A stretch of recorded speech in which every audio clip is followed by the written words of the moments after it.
Social media పవర్తో ఈ రోజుల్లో చాలా మంది నార్మల్ పీపుల్ సెలబ్రిటీస్ అయిపోతున్నారు. అలాంటి ఒక సక్సెస్ఫుల్ జర్నీతో వ్యూవర్స్ మనసు గెలుచుకున్న popular YouTube channel Nandu's world. ఈ ఛానల్ రన్ చేసే రమానందన, ఆమె హస్బెండ్ జాగర్లముడి మధుకర్ ఒకప్పుడు చాలా నార్మల్ లైఫ్ లీడ్ చేస్తూ కష్టపడి మెట్టు మెట్టు ఎదుగుతూ వచ్చారు. లండన్లో సెటిల్ అయి తమ బ్యూటిఫుల్ ఫ్యామిలీ లైఫ్ని బ్లాగ్స్ని షేర్ చేస్తూ లక్షల మంది సబ్స్క్రైబర్స్ లవ్ అండ్ సపోర్ట్ సంపాదించుకున్నారు. ఒక పర్ఫెక్ట్ హ్యాపీ ఫ్యామిలీగా అందరికీ ఇన్స్పిరేషన్గా నిలిచారు. కానీ సీన్ కట్ చేస్తే ఇప్పుడు ఏ సోషల్ మీడియా ప్లాట్ఫామ్లో చూసినా, ఏ న్యూస్ ఛానల్లో చూసినా వీరి గురించే డిస్కషన్ నడుస్తుంది. అంతా హ్యాపీగా ఉందనుకున్న టైంలో ఒక్కసారిగా వీళ్ళ లైఫ్ పాతాళంలోకి పడిపోయినట్లు ఒక షాకింగ్ కాంట్రవర్సీ బయటపడింది. వీళ్ళపై వీసా మోసాలు, లక్షల రూపాయల వసూళ్ల ఆరోపణలు వస్తున్నాయి. అసలు ఈ లండన్ వీసా స్కామ్ స్టోరీ ఏంటి? రమానందన దంపతులపై పోలీస్ స్టేషన్లో కేసు ఎందుకు ఫైల్ అయింది? ఈ ఆరోపణలపై రమానందన ఇచ్చిన క్లారిటీ ఏంటి అనే కంప్లీట్ డీటెయిల్స్ ఈ వీడియోలో తెలుసుకుందాం. లాస్ట్ వరకు చూడండి.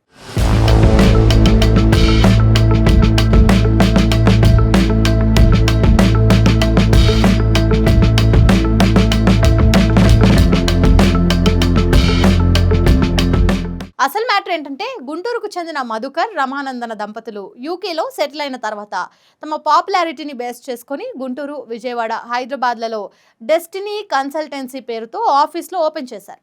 దీని ద్వారా విదేశాల్లో జాబ్స్ ఇప్పించడం, వీసా రెన్యువల్ చేయించడం లాంటి యాక్టివిటీస్ స్టార్ట్ చేశారు. ఈ ప్రాసెస్లో ఎన్టీఆర్ జిల్లా కొత్తూరుకు చెందిన శివక్రాంతి కుమార్ అనే వ్యక్తికి తను లండన్లో స్టడీస్ కంప్లీట్ చేసే టైంలో మధుకర్తో పరిచయం అయింది. శివక్రాంతి ఇండియాకి రిటర్న్ వచ్చిన తర్వాత తన వీసా రెన్యువల్ చేయించుకోవడానికి, అలాగే తన వైఫ్ కి లండన్ లో జాబ్ కోసం సిఓఎస్ అంటే సర్టిఫికెట్ ఆఫ్ స్పాన్సర్షిప్ ఇప్పించాల్సిందిగా మధుకర్ ను కాంటాక్ట్ చేశారు. ఇక్కడే అసలు స్టోరీ స్టార్ట్ అయింది. దీనికోసం గుంటూరులోని తమ డెస్టినీ కన్సల్టెన్సీ ఆఫీస్ లో ఉన్న మధుకర్ ఫాదర్ మోహన్ రావును కలవాలని, టోటల్ గా 15 లక్షలు పే చేయాలని మధుకర్ చెప్పారు. నమ్మకంతో శివక్రాంతి కుమార్ కూడా 2023లో వారు చెప్పిన 2 బ్యాంక్ అకౌంట్స్ లో 15 లక్షల క్యాష్ ట్రాన్స్ఫర్ చేశారు. డబ్బులు పే చేసిన 2 మంత్స్ తర్వాత మధుకర్ అగార్డ్ సొల్యూషన్స్ అనే కంపెనీ పేరుతో ఒక సర్టిఫికెట్ ఆఫ్ స్పాన్సర్షిప్ లెటర్ ని శివక్రాంతికి పంపించారు. అయితే ఆ సర్టిఫికెట్ చూసిన తర్వాత శివక్రాంతికి ఎక్కడో చిన్న డౌట్ వచ్చింది. దాంతో క్రాస్ చెక్ చేసుకోవడానికి డైరెక్ట్ గా అగార్డ్ సొల్యూషన్స్ కంపెనీ ఓనర్ అయిన ఫైజల్ అనే వ్యక్తిని కాంటాక్ట్ చేశారు. అప్పుడు బయటపడింది అసలు షాకింగ్ ట్విస్ట్. తను కొంతకాలం వేరే కంట్రీలో ఉన్నానని, ఆ గ్యాప్లో తన ప్రమేయం లేకుండానే మధుకర్ తప్పుడు లేదా ఫేక్ లెటర్ క్రియేట్ చేసి ఉండొచ్చని ఆ కంపెనీ ఓనర్ క్లారిటీ ఇచ్చారు. దీంతో తాము మోసపోయామని రియలైజ్ అయిన శివక్రాంతి కుమార్, నాకు మీ జాబ్ వద్దు, వీసా వద్దు, నా డబ్బులు నాకు రిటర్న్ చేయండి అని నందు దంపతులను గట్టిగా నిలదీశారు. చాలా గొడవల తర్వాత వాళ్ళు కేవలం 2 లక్షలు మాత్రమే రిటర్న్ ఇచ్చి మిగిలిన 13 లక్షలు ఎగ్గొట్టారని శివక్రాంతి ఆరోపణ. ఎన్నాళ్ళకి డబ్బులు ఇవ్వకపోవడంతో లాస్ట్ ఇయర్ నవంబర్లోనే ఎన్టీఆర్ జిల్లా ఇబ్రహీంపట్నం పోలీస్ స్టేషన్లో కంప్లైంట్ చేశారు. పోలీసులు ఈ కేసులో మధుకర్ను A1 గా, యూట్యూబర్ రమానందనను A2 గా, మధుకర్ ఫాదర్ మోహన్ రావును A3 గా చేర్చి ఎఫ్ఐఆర్ నమోదు చేశారు. వీరికి పోలీస్ నోటీసులు పంపినా కూడా ఎలాంటి రెస్పాన్స్ రాలేదని, పైగా ఈ కేసును కొట్టేయాలంటూ నిందితులు హైకోర్టులో క్యాష్ పిటిషన్ వేశారని, ప్రస్తుతం అది విచారణలో ఉందని తెలుస్తోంది. ఈ కేసు డీటెయిల్స్ ఆలస్యంగా బయటకు రావడంతో సోషల్ మీడియాలో ఒక్కసారిగా ఈ ఇష్యూ వైరల్ అయింది. కేవలం ఆంధ్రప్రదేశ్, తెలంగాణ మాత్రమే కాదు, గుజరాత్, రాజస్థాన్, బీహార్ లాంటి అదర్ స్టేట్స్ నుండి కూడా చాలా మంది స్టూడెంట్స్ అండ్ జాబ్ సీకర్స్ వీరి చేతుల్లో మోసపోయారంటూ రకరకాల పోస్టులు షేర్ అవుతున్నాయి. ఒక్కొక్కరి నుండి దాదాపు 20 లక్షల వరకు వసూలు చేశారని, బాధితుల సంఖ్య చాలా ఎక్కువనే ఉండొచ్చని సోషల్ మీడియా వేదికగా నెటిజన్లు కూడా కామెంట్స్ చేస్తున్నారు. కష్టపడి పైకొచ్చిన ఒక సెలబ్రిటీ ఫ్యామిలీ ఇలాంటి ఇల్లీగల్ స్కామ్స్ లో ఇన్వాల్వ్ కావడం ఏంటని అందరూ షాక్ అవుతున్నారు.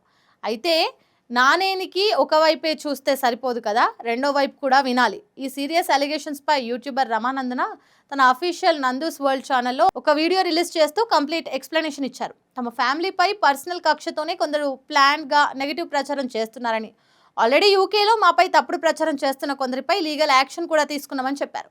వాళ్ళే ఇండియాకి వెళ్ళి కావాలనే ప్రెస్ అండ్ సోషల్ మీడియాలో మా క్యారెక్టర్ని బ్యాడ్ చేయడానికి ట్రై చేస్తున్నారని అన్నారు.